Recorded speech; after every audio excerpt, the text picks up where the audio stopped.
Ayibona izitho enginazo. Ayibona izitho zami. Athi ezentombi. Shoda ngesiketi kuphela manje.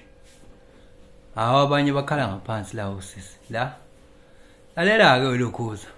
Asiphumeni la ezithweni futhi athi ngiyifihle ngoba nizozilona ihlazi. Lalela ke nazo ziyavela. Xamalaza. Phuma ijongozi. Eshola umtshengiseni. Lalela ke. Yithi mina under normal circumstances bekungamele engabe uyakusaba ukufa, bekumele ngabe uyajabula mangabe usuzofa.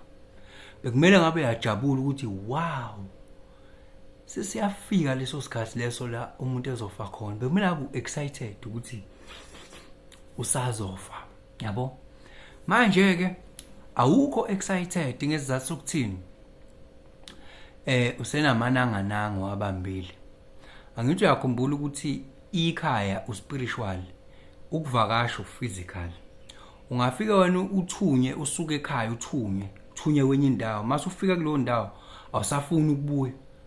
Shuthi lapho it's either wena uhambe wonile ekhaya noma la uthunye khona ufike wajwayela. Yabo? Noma ufike uwona la uhleli khona uyasaba ukubuyela emuva. Kukabili makungemfana intombi ngalesi sikhathi ubingelelo changes akasha othi kungenzeka noma yini noma inini noma kanjani kunoma ubani ngoba impilo ayisiyona lento ocabanga ukuthi iyona. Possibilities are infinite in the universe. Your own consciousness is your own limitation. Kukude lapho esisuka khona futhi kukude lapho esiya khona. Beka phansi umoya ungatatazeli uyabona. Buka ke phela mnganami lento lena i-based kwi logic lento engikhuluma la. Yabo? Based kwi logic. Wena ungafike ufunde bese kumele utestwe awusafuni ukutestwa kanjani. Angithi la emhlabeni we are taking the lessons, and lama lessons wathathayo ukuze ubone phethe ugraduateile bekumele ngabe uyahamba phela la emhlabeni manje. Kumele ngabe uyahamba uyadana with umhlaba. Ufike udlule lapha kwi-astral udlulele phambili ungabuyi uze la ngoba phela la usufundile. Kusho ukuthi yini ke? Kusho ukuthi awufundile ke enough la. Kusenamananga obambene nawo la kwamhlaba. Akukho ke normal ukuthi ungakujabuleli ukufa. In fact, let me rephrase it. Ukungakujabuleli ukufa kukukhombisa ngokusobala ukuthi we are not ready. Awukakayenzi into ithunyiwe la. Awukaqedi umsebenzi la. Yabo? Kusho lokho vele. Ngobani? Uyabona uma ngabe kuukuthi uspiritually awaken, sikona isigaba la khona ukuze uzu-aligned ngalendlela le. Yabo? Khona isigaba la ukuze uzu-aligned khona. Uze ukuthi hayi man, mase kuthiwa ziyoshaya even namanje I'm willing to go. Indlela engilight ngakhona. Ngafike ngifithe I can perfectly match la ngiyakhona. Indlela engilight ngakhona. Angisafuni into ezongcolisa nje manje. Kodwa ngoba ukamhlaba ke uzophinda futhi ubuye uthi ukushenxa kancane ubuye uthi kuba destabilized. Yabo? Kule bantu asebakholwa for 20 years and above.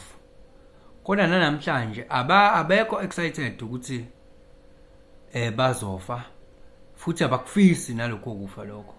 Kusho ukuthi mission has not been accomplished.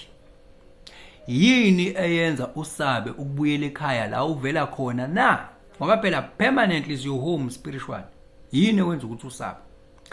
Ikamafika jwayele usujwayele la emhlabeni.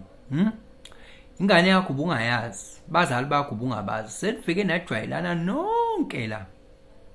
Yabo? And again, that's not wrong because you are an emotional being. Wena la uma emotional bond nezinto. Yabo? Kodwa at some point you really need to ascend. Uyazi ukuthi emotional bondage nayo i spiritual loop ngokwayo esikuvimbayo in one way or other ukuthi transcend. Ngoba nje ngake ngasho enye video ukuthi abanye bavinjwe izinto eziningi ngabo ukuthi betranscend, yabo? Esibabambile nje abanama bondage kuzona energy yabi tied up. Abanye nje more especially abantu babambeke kwimali. Abanye ke banayo ke babambeke ezintweni eziningi, ama relationship akafuni ukuluza lona yabo. Abanye inhliziyo ziseyinganeni kakhulu, abanye inhliziyo zisey'motweni, abanye inhliziyo zikumamiliyoni. Kuningi nje, kuningi okubamba abantu, kuningi, yabo. Ayekho light, uheavy.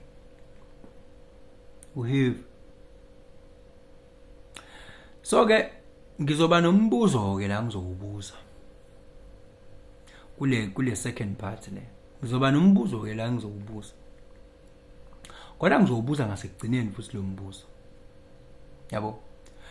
Uma ngabe kuthiwa ngampela awuyibuke nawe lento, awuyibuke kahle, awuyibuke lento. Ayikho into owazikhethela yona wena la, yezwa, like consciously ayikho into owazikhethela yona. Yonke into yenzeke subconsciously and superconsciously. Awuzange uzikhethele lutho conscious, ngokwe-conscious mind uphila nayo. Awukhethanga gama lakho wena leli kwi-ID, awukhethanga sibongo wena, awukhethanga mndeni wena ukuthi ufuna ukuzalelwa kulo mndeni, awukhethanga mama, awukhethanga baba, awuzange ukhethe, awukhethanga ngisho igender, ngisho nale ngane oyizela uyikhethanga nayo, awukhethanga lutho wena. Kwakuza la uzange uzukhethe consciously, yes. Ongeke wena ukhethe indawo enje, yabo. Usuke eparadise uze la, ongeke. Yonke lento yenzeke subconscious, wongeke uzuyikhethe zonke le nale impilo le, mhlawumbe wongeke uzuyikhethe, yabo. Kodwa manje it just happened ukuthi zona lezi zinto ongazikhethanga futhi usubambelele kuzona to the extent yokuthi ucabanga ukuthi zuwena, usubambelele kuzona zonke. Yazi khona umuntu ongafuni ngisho ukusuka la ahlala khona, ngoba le ndawo ubona ukuthi isiwuyena. Khona umuntu ongafuni ngisho ukudayisa imoto yakhe, ufuna ibe yidlozi, akuthini iwuyena, usenaleyo bond leyo, yabo. Into efika ibe wrong ke la, lokho akukho wrong. Into efika ibe wrong ukuthi lezi zinto lezi wena uthi ziyakudefine, ziwuwe lezo zinto. If we see these things, we see you. Thinking ukuthi these things that are attached to kuwena, you think ukuthi they are you, they define who you are. That is the problem. Ngoba lezo zinto azikho permanently, ziyanyakaziswa. Ngenzeka lo msebenzi wakho ususwe kuwona yekomunye, yabo. Ushift, mhlawumbe ushift nendawo, ngenze kuningi nje yonke lento ocabanga ukuthi wena i-define wena ayikho permanent, iyanyakaziswa, yabo. Iyanyakaziswa, even ngisho umzimba lo awuwena, zonke lezi zinto aziwena, yabo. Zingakulimithi ke ngoba into attacheke kuyona wena iba no limitation ukuthi u-ascend spiritual. Nanku umbuzo ke ngifuna ukuvala ngawo ke, yabo. Basically lento kade ngikhuluma ngani ngokuba ngokufika la ujwayele naye attachment, ukuthi ucabanga ukuthi izinto lezi ekuthiwe ezakho, ucabanga ukuthi zidefine wena ukuthi ubani, yabo. Makunyakaziswa zona ngathi kunyakaziswa wena. Nanku umbuzo engifuna ukukubuza wona ukuthi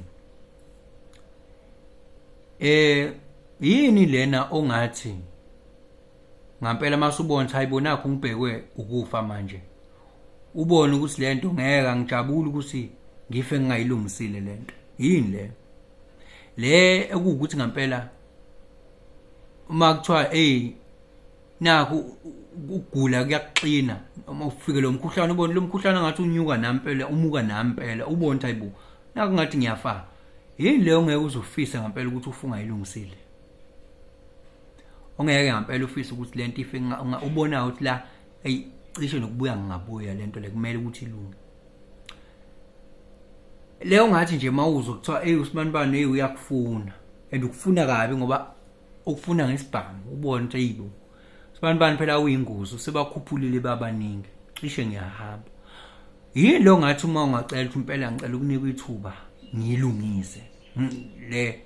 Kanti kujwayelekile kodwa ke leyo nto ukuthi upepenyeke wena ungayilungisi izinto noma ihamba kahle. Uyikhumbula ngoba nakho sekuyi emergency ukuthi yazi kunento engalungile. Mhlawumbe umunye uthothi nje kumele ahlawule ingane, imali uyayithola kodwa ukukhumbula lokho mase kufika ikhathi zobuzima ukuthi ingane ayihlawuliwe, kodwa wazi kahle, yabo.